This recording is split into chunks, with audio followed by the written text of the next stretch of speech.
Assalamualaikum warahmatullahi wabarakatuh. Waalaikumsalam warahmatullahi wabarakatuh. Saya ucapkan terima kasih kepada teman-teman semua yang telah hadir pada hari ini menghadiri undangan saya untuk acara diseminasi disiplin positif. Acara saya sebagai guru penggerak dan salah satu tugas yang harus saya laksanakan adalah penyampaian pada teman-teman yang sama-sama di TK. Jadi di sini saya akan menyampaikan tentang disiplin positif. Tapi sebelumnya acara akan kita buka dengan menyanyikan lagu Indonesia Raya. Kami persilakan kepada Ibu Ana untuk memimpin lagu Indonesia Raya.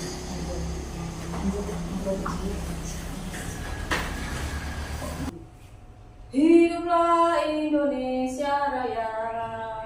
Indonesia tanah airku, tanah tumpah darahku. Di sanalah aku berdiri, jadi pandu ibuku. Indonesia kebangsaanku, bangsa dan tanah airku. Marilah kita berseru, Indonesia bersatu. Hiduplah tanahku, hiduplah negeriku, bangsaku, rakyatku semuanya. Bangunlah jiwanya, bangunlah badannya untuk Indonesia Raya. Indonesia Raya, merdeka, merdeka, tanahku, negeriku yang ku cinta. Indonesia Raya, merdeka, merdeka, hiduplah Indonesia Raya. Indonesia Raya, merdeka, merdeka, tanahku, negeriku yang ku cinta. Indonesia Raya, merdeka, merdeka, hiduplah Indonesia Raya.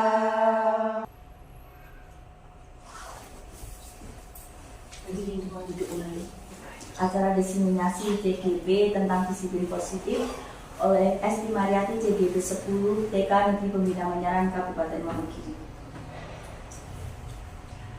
Pertama yang kami pelajari di CGP adalah budaya positif. Budaya positif itu tentang filosofi Ki Hajar Dewantara. Jadi selama ini belajar yang kita unggahkan belum banyak yang mengikuti filosofi pembelajaran Ki Hajar Dewantara. Giat pembelajaran Ki Hajar Dewantara itu adalah dengan menjalankan budaya positif di sekolah, maka akan mempermudah dalam tercapainya tujuan pendidikan nasional sesuai dengan filosofi Ki Hajar Dewantara, yaitu pendidikan yang berpusat pada murid dan bersifat menuntun, bukan menuntut. Beda. Jadi antara menuntun dan menuntut itu beda. Menuntun itu kita memberi ruang pada anak untuk memunculkan kreativitasnya. Jadi bukan menuntut, karena selama ini di pendidikan yang kita ajarkan itu adalah kita menuntut anak. Bahkan yang paling parah adalah kita menuntut anak seperti kita. Biasanya masih itu, ya, ayo anak harus bisa. Di situ ada yang kita pelajari adalah nilai dan peran guru penggerak. Di sini nilai dan peran guru penggerak itu beda. Jadi ada nilai guru penggerak sendiri, ada peran guru penggerak sendiri. Oke. Kalau kemarin itu kan kita itu berpikirnya bahwasanya nilai dan peran itu sama, tapi beda. Di sini beda. Kalau nilai guru penggerak itu ada 5, ya. Pertama di sini nilai guru penggerak itu ada 5. Pertama, berpihak kepada murid. Kedua, mandiri. Ketiga, reflektif. Keempat, kolaboratif. Dan kelima adalah inovatif. Di sini budaya positif dapat terwujud dengan mendorong kolaborasi antara semua warga sekolah dengan adanya keyakinan sekolah yang harus disepakati dan dijalani bersama. Jadi antara kelima ini guru harus memiliki semua. Ini yang namanya nilai guru penggerak. Lanjut ya. Terus ini guru penggerak itu harus punya visi. Jadi jenengan punya visi sendiri yang ada hubungannya dengan visi sekolah, tetapi jenengan punya visi yang akan ditanamkan di lembaga, di kelas masing-masing. Visi di salah satu perubahan yang diinginkan sesuai dengan visi guru penggerak agar terbentuknya budaya positif, agar diperoleh sekolah yang nyaman, aman, dan berpihak pada murid. Untuk mewujudkan visi tersebut, guru penggerak yaitu visinya nih. Visi itu dimulai dari kata terwujudnya murid. Dan visi yang sekarang itu harus memunculkan karakter. Jadi harus memunculkan karakter anak. Visi saya, terwujudnya murid yang religius, kreatif, dan mandiri, berkarakter dan berbineka tunggal ika. Kenapa saya ambil berbineka tunggal ika? Karena nanti di profil Pancasilanya saya itu mengambil berbineka tunggal ika. Lanjut ya. Sekarang tentang disiplin positif. Apa itu disiplin positif? Cara menerapkan disiplin yang mengajarkan anak bertanggung jawab dan menumbuhkan kesadaran diri berdasarkan nilai-nilai kebajikan. Hal yang baru ya, nilai kebajikan ya. Kemarin kan kita tahu anak itu mempunyai nilai-nilai yang baik. Dan nilai yang baik itu kalau di guru penggerak itu dikatakan sebagai nilai-nilai kebajikan. Jadi ketika jenengan besok itu mendengarkan nilai-nilai kebajikan itu apa toh? Itu hasilnya adalah nilai-nilai budi pekerti yang baik. Jadi kita sudah tidak apa.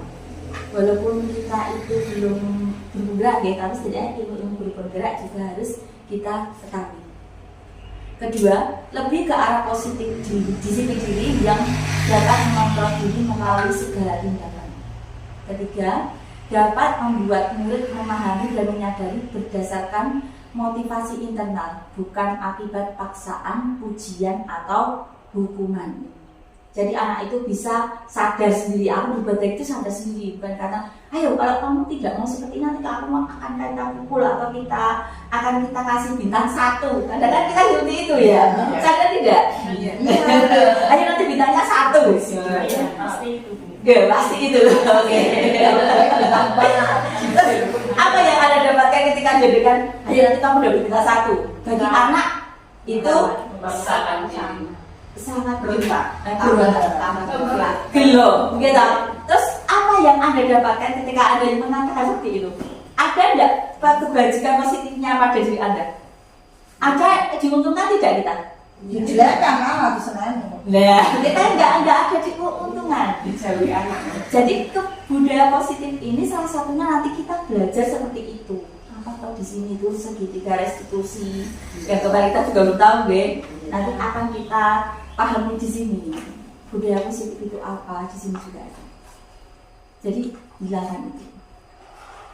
Terus guru itu memiliki sebagai posisi kontrol. Okay.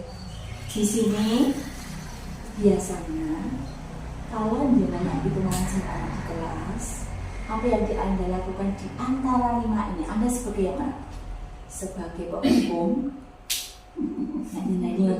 penghukum, atau sebagai teman, atau sebagai pemantau, atau sebagai membuat merasa bersalah, atau sebagai manajer. Kira-kira dari kelima ini yang banyak dilakukan di kelas ya? Selama ini paling pemantau, Ya kadang jadi kadang yang mendukung.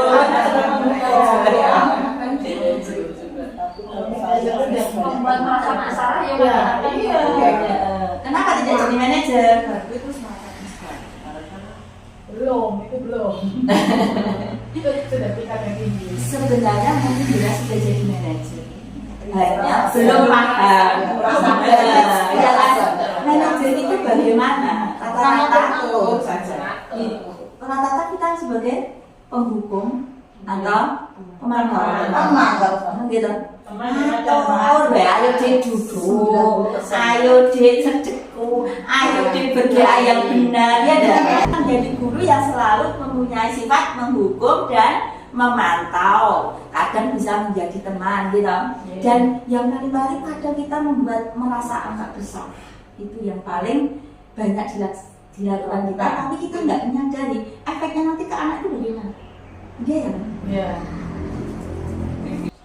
Dalam membangun budaya positif sekolah dapat menyediakan lingkungan positif, aman, nyaman, agar siswa mau berpikir, bertindak, dan menciptakan dengan kita mandiri dan bertanggung jawab. Berarti di sini kan bisa kita sudah dilaksanakan gitu, otomatis kita menyediakan kelas yang nyaman, yang ventilasinya juga cukup, jalannya juga cukup, ruang kelas lebarnya dengan jumlah anak juga sesuai. Baunya mungkin kadang karena kita ya daerahnya agak di pinggir, kadang bau mungkin ada yang tikus, ada yang bau sapi, itu ya kita berusaha untuk menghindari, karena kadang-kadang yang dekat sana saja juga ada bau-baunya gitu, ya itu kan seperti itu. Jadi kita harus menjaga. Terus yang kedua, disiplin sangat berkaitan dengan kontrol guru terhadap siswa. Kontrol guru ada 5 tadi, yang telah kita bahas tadi.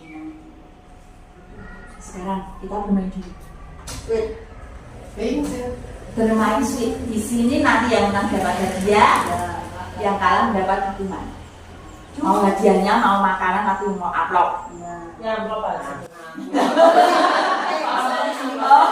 Hadiah mau yang upload. Oke. Ya nanti dia dibuka yang nanti. Ya, nanti yang menang dapat. Setuju ada ya? Ini sudah persetujuan ya. Mas siapa yang mau menjadi?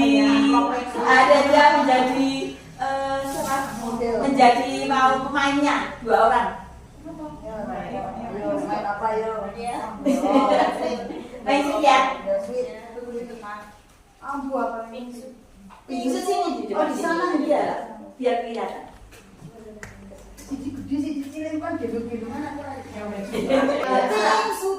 Batu gunting kertas. Gimana? Batu gunting kertas. Mana apa ini? Ini banyak.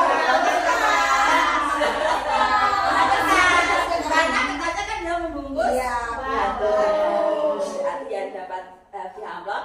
Iya. Tadi kan jajannya amplop. Coba kita buka.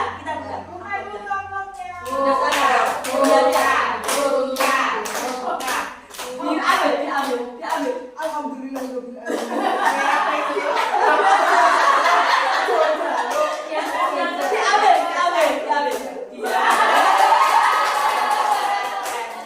Sekarang saya mau tanya. Tadi Bu Indah menang, Bu Buat kalah. Muhammad Husin Amri. Bu Indah ini diambil. Dapat apa? Wah, Kalah tidak?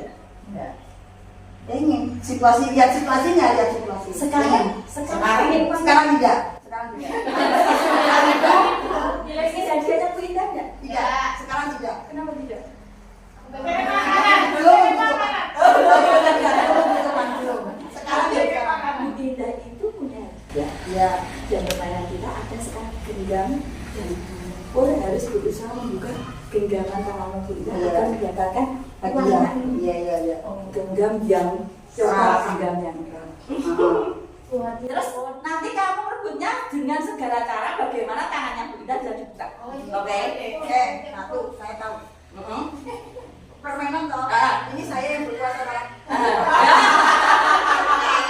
Itu pakai jari angka 1 sampai 10, tapi nggak boleh pakai tangan kanan atau kiri doang. Wah, Tangan kanan atau kiri doang, harus 10-10-nya terbuka. 4, 5, 6, 7, 8, 9. awas.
permainan sebenarnya ketika kita itu menepuk tangan, yang berhak membuka adalah kita sendiri. Berarti jenengan punya keyakinan, aku kudu nutup tanganku. Tapi dari Bu Indah itu murah banget sama aku. Iya.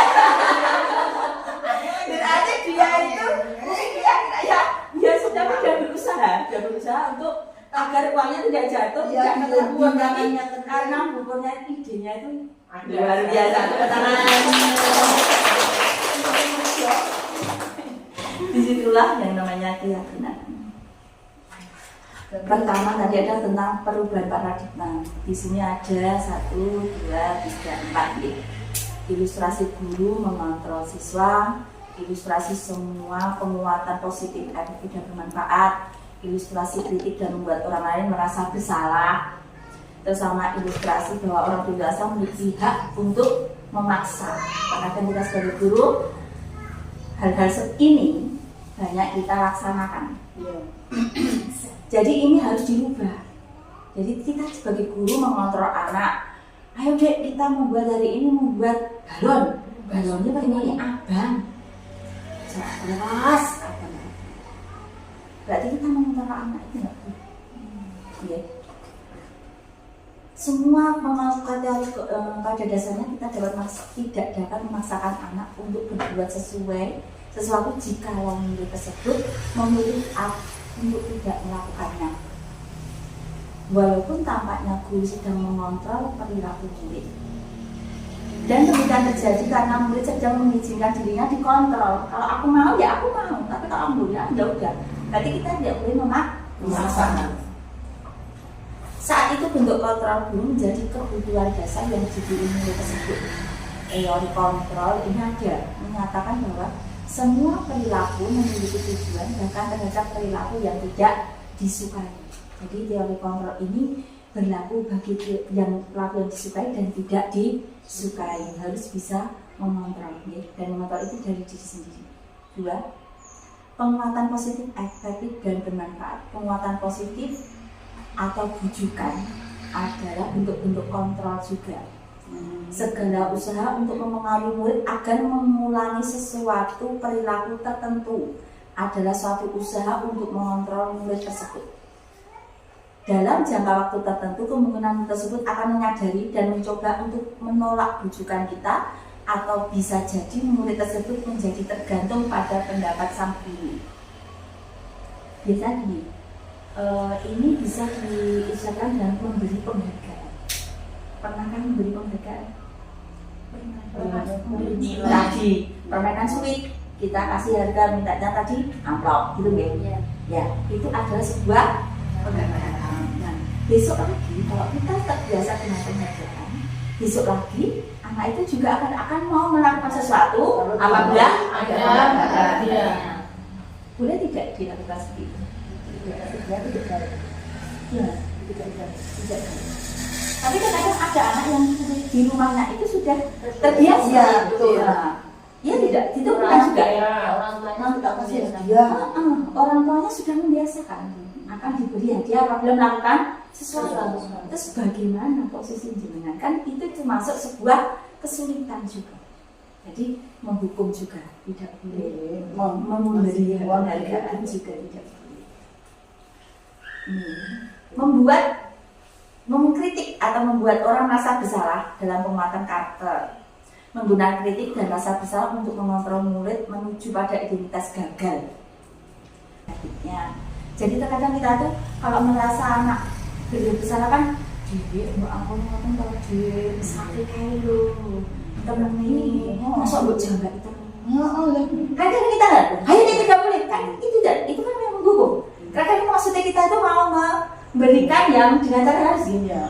Dia itu apa ya? Kan kita kayaknya halus, tapi kan kita tidak merasa bersalah. Saya pernah bantu. Jadi itu juga salah satu hal yang tidak baik untuk perkembangan anak dalam kita mengajar di kelas dalam budaya positif. Terus banyak orang dewasa yang percaya bahwa mereka memiliki tanggung jawab untuk membuat murid-murid berbuat Hal-hal yang tertentu apabila dilakukan akan dapat diterima selama ada sebuah kemajuan berdasarkan sebuah pengukuran kinerja. Pada saat itu pula orang dewasa akan menyadari bahwa perilaku memaksa tidak akan efektif untuk jangka waktu yang panjang.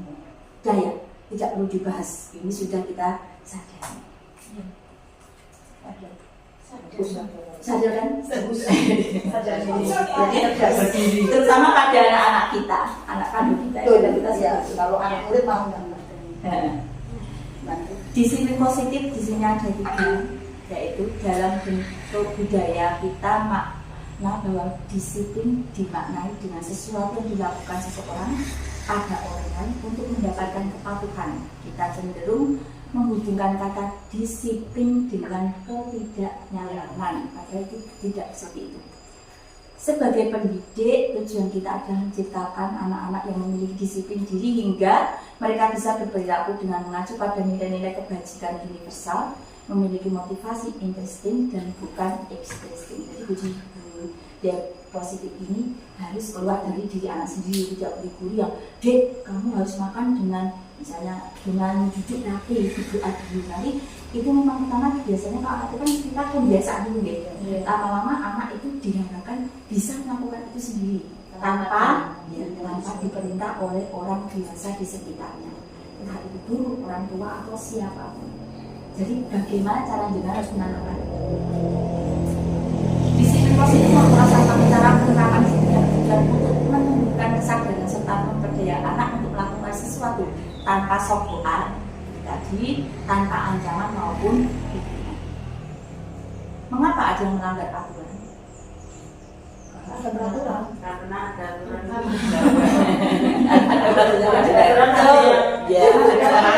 Yang bisa dilakukan.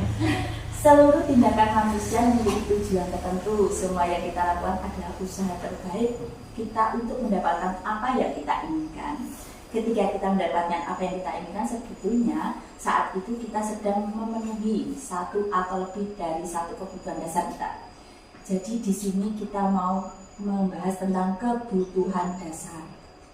Banyak sekali yang muncul. Tadi posisi kontrol, sekarang kebutuhan dasar, ada peran guru, ada nilai guru, banyak sekali. Kebutuhan dasar itu ada bertahan hidup, kasih sayang dan diterima, kebebasan, kesenangan, dan penguasaan. Semua ini biasa kita temui di kebiasaan murid kita. Jadi murid itu ada yang pengen bertahan hidup, gitu.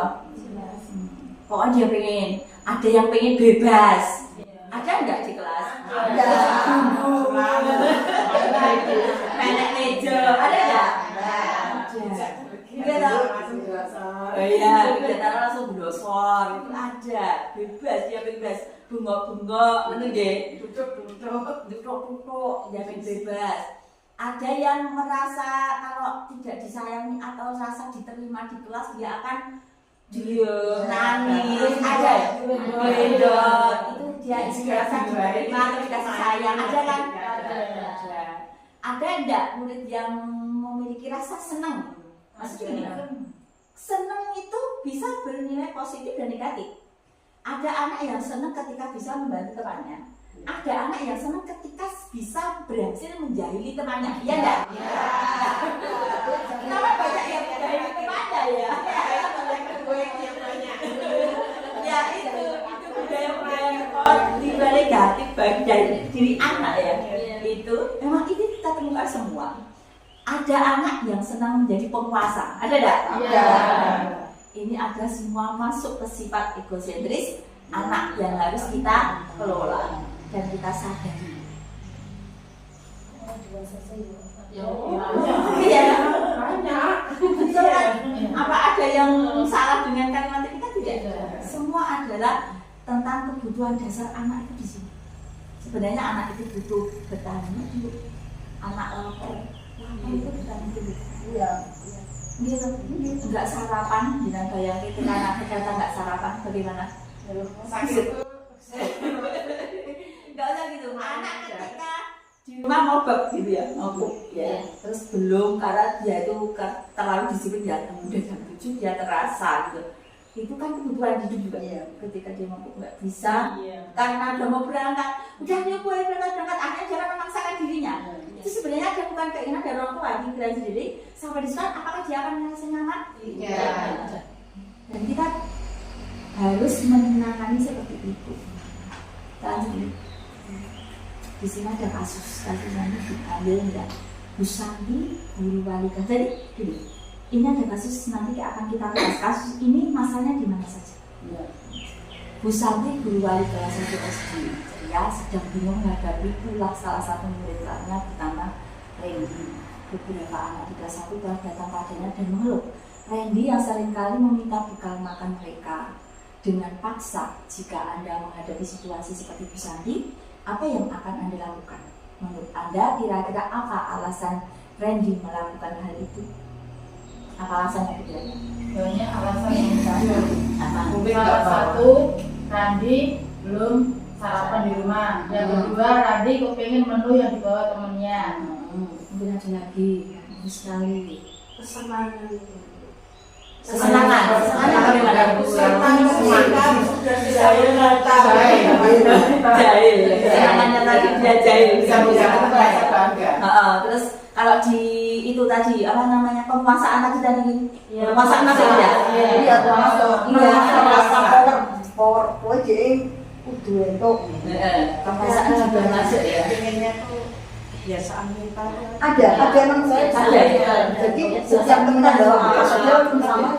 Tiba-tiba datang langsung ngambil cikinya teman langsung ada. Langsung ya kan ada juga bukan ada anak-anak yang kita ajar kita hadapi setiap hari. Jadi maksudnya anak-anak PAUD itu tidak bisa ditipu. Itu memang dia pola seperti itu. Jadi kita sebagai guru harus membenarkan itu semua.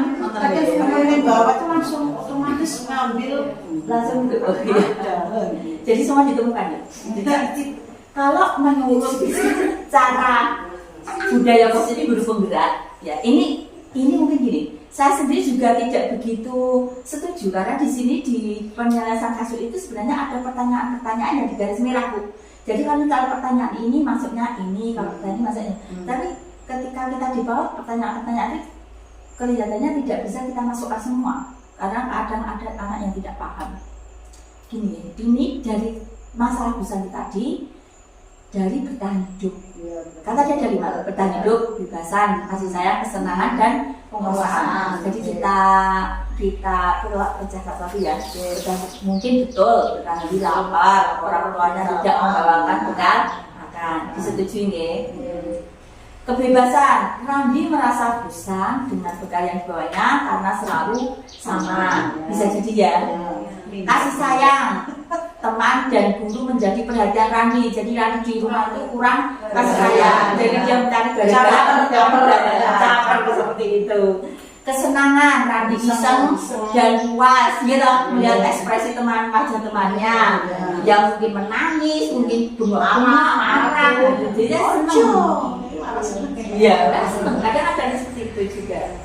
Penguasa, Randy merasa hebat karena temannya takut untuk menakuti kemampuannya. Nah, berarti di sini yang perlu kita lihat setiap ada masalah itu jangan langsung disalahkan. Ayo Dek, kamu salah, kamu harus langsung minta maaf kepada adik A. Boleh tidak seperti itu? Tidak. Kita lihat dulu, nah aku kok bocah ini kok kayak ini. Apa mergo bocah itu mau bertahan hidup? Apa mergo pengen bebas? Apa mergo kurang kasih sayang? Apa karena dia itu senang dengan kelakuannya atau dia itu pengen menguasai lingkungan? Jadi ada ini yang perlu kita tekankan. Jadi itu jangan saat itu, halo kamu salah, kita berusaha seperti itu kan sulit. Saya tidak harus menguruskan, saya salah, harus salah. Itu memang sulit, tapi kita harus belajar mulai dari sekarang. Yang keempat tentang motivasi perilaku manusia. Tadi ada kebutuhan dasar nih, ya sekarang motivasi perilaku manusia yaitu menghindari ketidaknyamanan dan hukuman. Kedua, mendapatkan imbalan atau penghargaan dari orang lain. Ketiga, menghargai nilai-nilai kebajikan diri sendiri. Pertama, menghindari ketidaknyamanan dan lingkungan. Ini adalah tingkat terendah dari motivasi perilaku manusia. Biasanya orang yang motivasi perilakunya untuk menghindari hukuman dan ketidaknyamanan. Ini adalah tingkat yang paling rendah, menghindari ketidaknyamanan dan lingkungan. Aku tak menolak tinggal melakukan di sana ini. Jangan khusus aman ya. Cari aman. Ada nggak ketika anak diminta untuk ayo siapa yang mau bercerita? Terus iya. Ada nggak? Ada. Daripada diberi pertanyaan temannya tolong Iya, Dulu nggak waktu pede itu. juga, nggak pede juga bisa. Terus ada nanti yang ditunjuk, ayo adik, ini nangis. Iya. Ada nggak? Ada, seperti itu. Itu adalah merupakan tingkat motivasi terendah. Kedua, motivasi yang agak lumayan dia mendapat imbalan penghargaan orang lain. Satu tingkat di atasnya motivasi pertama. Di sini orang berperilaku untuk mendapatkan imbalan dan penghargaan. Jadi dia mau melakukan ketika mendapatkan imbalan. Terus yang ketiga adalah mereka melakukan sesuatu karena nilai-nilai yang mereka yakini dan hargai, dan mereka melakukannya karena mereka ingin menjadi orang yang melakukan nilai-nilai yang mereka yakini tersebut. Ya, jadi ini yang paling bagus yang ini. Sekarang konsep disiplin dengan identitas gagal. Hukuman itu satu, kan gagal ya, menyakitkan ya, tidak nyaman, murid takut, memaksa, murid menyembunyikan kesalahan, menjadi pembohong ya, anak-anak murid nampak rendah diri. Jadi kalau guru itu senang, aku enggak guru sebenarnya. Orang tua itu senang menghukum anak, nanti anak akan seperti ini. Makanya seperti ini. Terus kalau penghargaan itu juga tidak begitu bagus, yaitu tidak efektif, ini kan. Terus merusak hubungan, kan ya. Yang satu dikasih, yang satunya tidak. Kan lama-lama kan yang satunya ambil itu kan yang B yang jadi kiri. Coba anak yang jenengan, anak yang gede diparingi ambil dan enak-enak, anak yang kiri itu sak-sae. Apakah yang kecil tidak akan protes? Atau kebalikannya, anak yang kecil itu karena masih kecil, kamu kan sudah dewasa, ini buat adik, kita nggak sadar ini buat adik. Nomor satu adik, kapan kakak? Kakaknya betul tidak? Iya. Oh sering.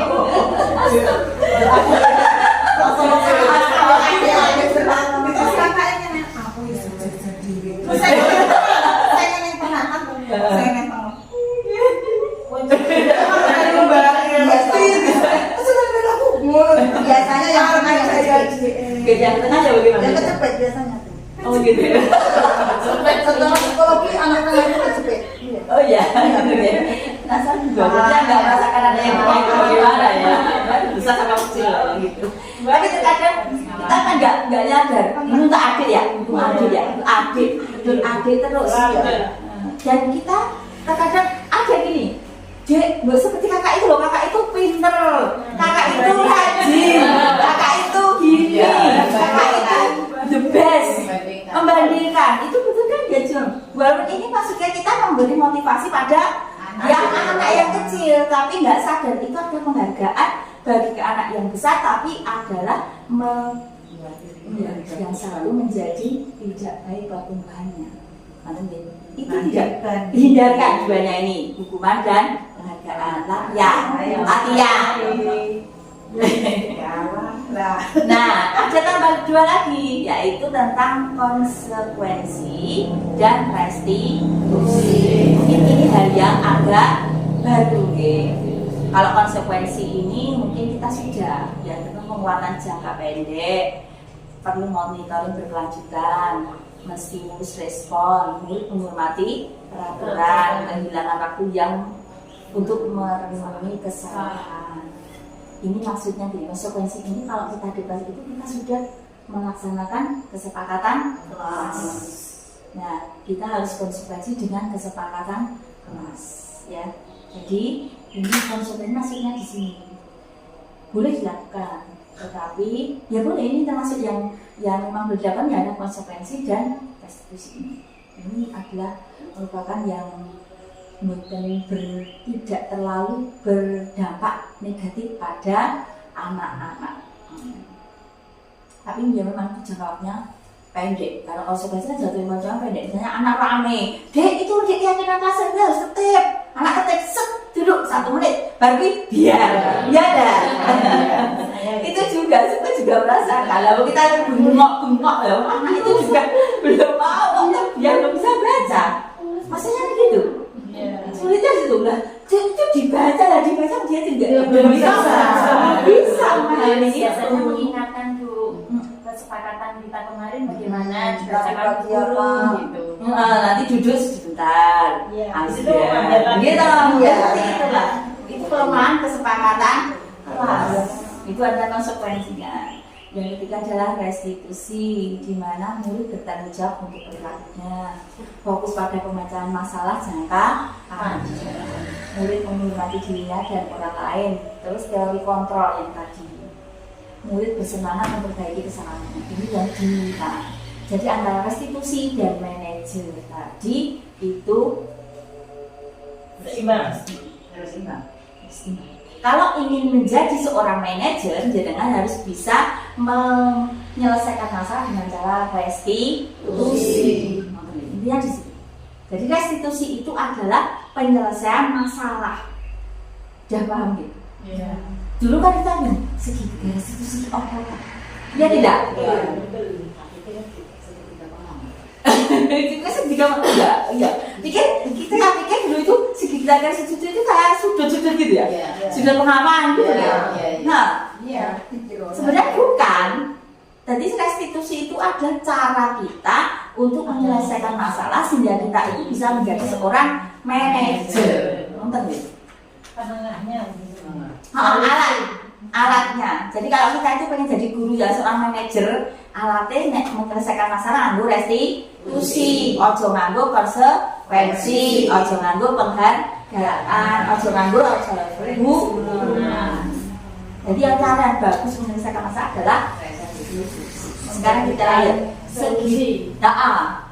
solusinya itu memakai restitusi. Dan sudah ya, masih kontrak ya, kita bahas ya. Tidak usah kita bahas lagi. Ini menghukum dan kita bahas nih. Menghukum itu menggunakan nada tinggi, gitu. Jadi menunjuk hadik. Ya tidak.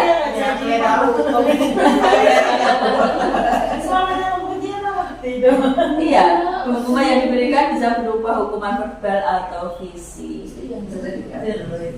Dampaknya anak menjadi pendendam, marah, tidak suka pada guru atau mata pelajaran diampuh dan bertindak agresif. Sekarang kalau merasa bersalah, biasa menggunakan nadanya cenderung lembut, namun kata-katanya menyalahkan anak. Gitu. Guru akan menyatakan hal yang anak merasa bersalah.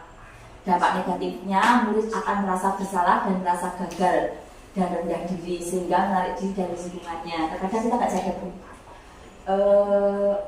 sebenarnya yang salah orang tuanya sih, tetapi gini, anak itu nggak sadarnya gitu. Misalnya A itu mungkin akan terjadi di sekolah saya.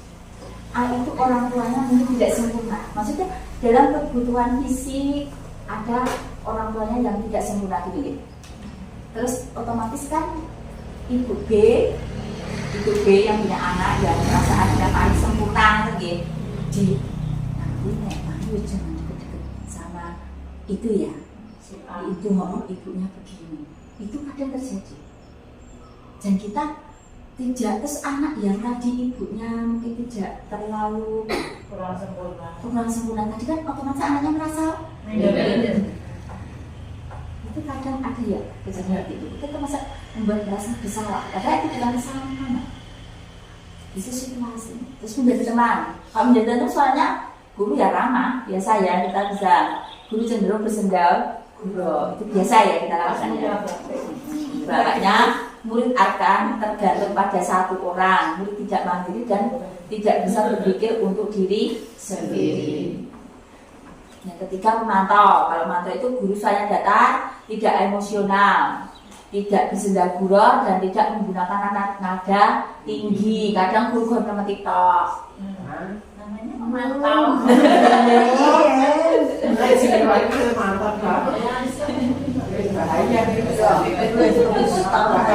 Murid akan menghitung konsekuensi dan hadiah tanpa memahami sebelumnya nilai kebajikan yang dituju. Siswa tidak sepenuhnya mandiri. Tanpa ekspresi ya. Ya, mantap. Gitu baru memantau. Tapi pemantau itu kadang itu kita sebagai guru karena sudah paling puncaknya jengkel. Ya kan harusnya jangan sembodek karena ngomong. Iya enggak? Iya kan? Sampai dek. Iya kan? Ada dia seperti itu. Nah, ini manajer teman-teman. Seorang manajer bersuara netral, tidak emosional, tidak terlalu marah dan tidak bernada tinggi. Terciptanya identitas positif yang berhasil. Guru dengan tulus akan menanyakan pertanyaan yang bermakna untuk membuka pikiran murid. Guru memimpin murid untuk menyelesaikan masalah. Restitusi tadi menanyakan dek, misalnya ada anak geret bajunya ini loh, terus ini loh, apa kancingnya? Kadang-kadang aku tak bisa, ya mama dek, ya kan? Panjang lebar dan sebagainya, tapi kalau di sini enggak.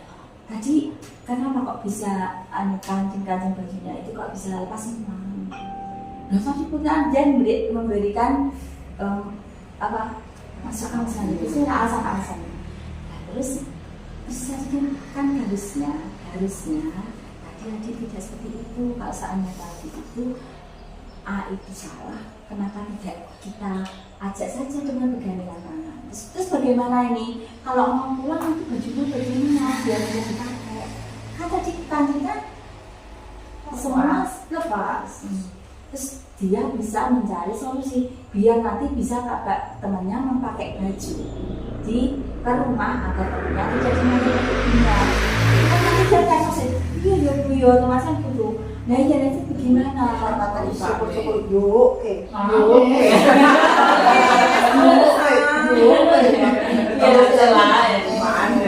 Jadi ketika ada restitusi itu intinya ada masalah, terus diselesaikan dengan pertanyaan-pertanyaan yang sifatnya membangun anak untuk berpikir kreatif bagaimana menyelesaikan masalah itu. Buatan ada masalah tuh anak, tadi kan kamu ganda kok geret tok, tapi nggak ada apa-apa, harusnya jadi geret lagi ya. Terus kita juga ya kan, harusnya jangan digeret.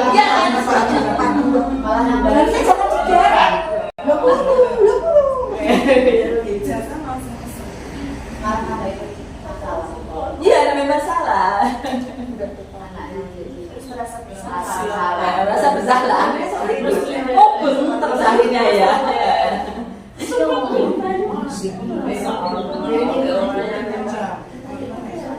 Jadi seperti itu, itu tentang sekarang kita mau masuk ke sebelum ke restitusi kita masuk ke keyakinan kelas. Keyakinan kelas adalah guru beruang mewujudkan terbentuknya keyakinan kelas dengan adanya kesepakatan antara guru dan anak.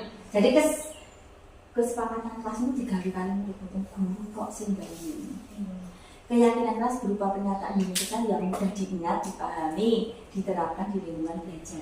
Kesepakatan kelas sifatnya tidak digunakan selamanya dan dapat berubah sesuai dengan waktu dan kebutuhan kelas. Jadi kesepakatan kelas itu buatan dipasang awal tahun sampai mungkin entek tahun. Sama itu bukunya saya juga. Tahun-tahun Iya, sesuai kebutuhan. Oke, Masih entek tahun. tahun pelajarannya. Eman-eman Dan kesepakatan kelas itu ya misalnya kita yang sederhana seperti itu boleh, tapi yang untuk insiden itu tidak harus langsung ditulis seperti itu tidak. Ada kesepakatan, ada cara-caranya. Kita lihat deh. Semua saja nggak ada. Ini kesepakatan kelas itu ada yang tampak seperti dan tidak tampak seperti.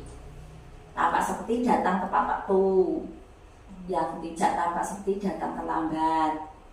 Memuji hasil karya teman, mengejek hasil karya teman, menjaga kebersihan sekolah, membuang sampah, sabar menunggu giliran, saling berebut. Jadi ini ada yang kesepakatan kelas itu tampak dan ada yang tidak tampak. Tidak tampak itu sifatnya yang agak jelek. Pertama tadi tampak ya, yang kedua yang terlihat. Terlihat itu kesepakatan kelas itu kalau datang bersalaman, itu kesepakatan kelas. Menyapa, tersenyum, membantu, itu terlihat. Sama satu lagi, terdengar, mengucapkan selamat pagi, katanya apa kabar, ayo bermain, bersama, ayo kita tos. Itu juga termasuk kesepakatan kelas. Jadi kesepakatan kelas itu tidak hanya yang biasa kita tata tertib kelas. Jadi ada yang terlihat, terdengar dan tertampak atau tertulis. Tampak itu harus tertib dan sebagainya ditampak. Jadi kalau ditanya kesepakatan kelas itu tidak hanya yang ditulis saja. Tambah satu, berperilaku dengan rasa menghargai, sopan santun dan nah ini sudah ada segitiga restitusi ini. Penyelesaian masalah guru sebaiknya berperan sebagai manajer menggunakan segitiga restitusi. Segitiga restitusi itu ada 3 tahapan, yaitu 1. Menstabilkan identitas, 2. Validasi tindakan nyasar, 3. Menanyakan keyakinan. Keyakinan tadi, yang keyakinan tadi. Ini loh Bu, segitiga restitusi itu ini. Jadi bukan seperti yang kita bayangkan sudut tadi ya, segitiga ya Bu, tidak pengaman. Yang pertama itu adalah menstabilkan identitas. Menstabilkan itu menanyakan kalau ada masalah, kenapa kok bisa terjadi hal ini? Kita menanyakan dulu. Itu yang pertama. Yang kedua, validasi tindakan. Validasi tindakan ini, guru itu bagaimana caranya agar masalah yang kamu munculkan tadi bisa terselesaikan. Itu divalidasi. Solusinya. Terus menanyakan keyakinannya. Nah, baru kita ke keyakinannya tadi. Ada ini keyakinan yang tampak atau terlihat, terdengar atau berperilaku baik. Itu harus kita tanamkan di sini. Jadi segitiga restitusi itu intinya apa? Menyelesaikan masalah. Sudah paham ya? Sudah tidak awam lagi ya? Ini saya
jadi segitiga restitusi itu gini.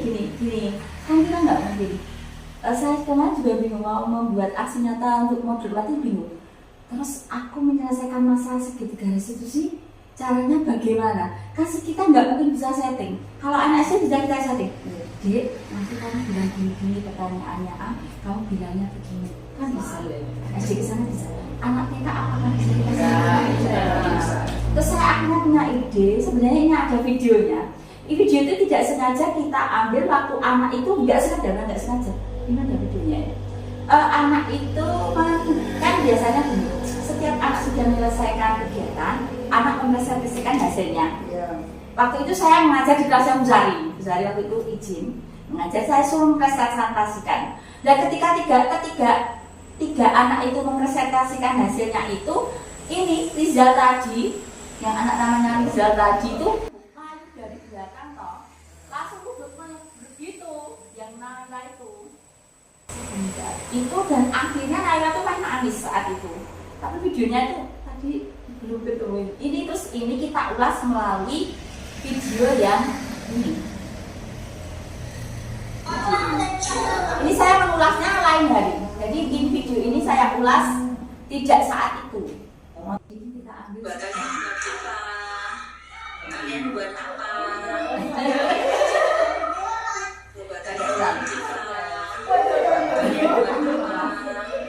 Jadi masalah yang polos.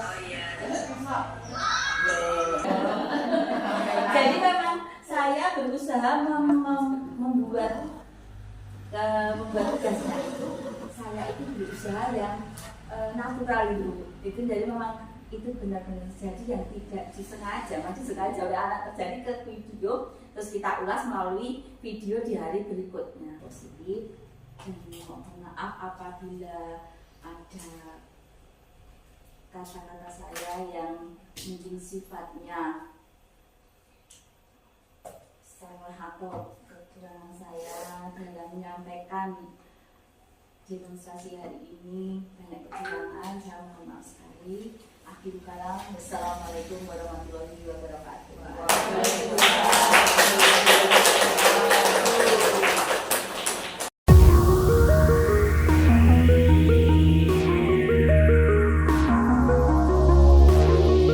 Kalian buat apa?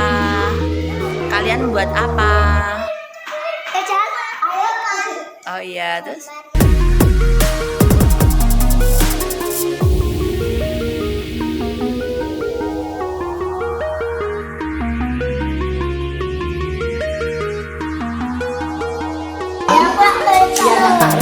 Ini ya kejadiannya. Kita lihat lagi Rizal apa ini? Rizal apa ini? Rizal mendorong siapa? Naila. Kenapa Mas Rizal kok mendorong Naila? Kenapa Mas Rizal? Mas Rizal sayang sama Naila?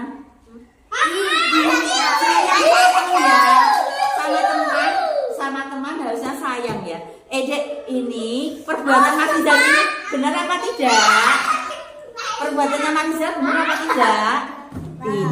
Jangan diulangi ya. Lihatin Besti, jangan diulangi ya. Iya, pintar sekali, tas dulu.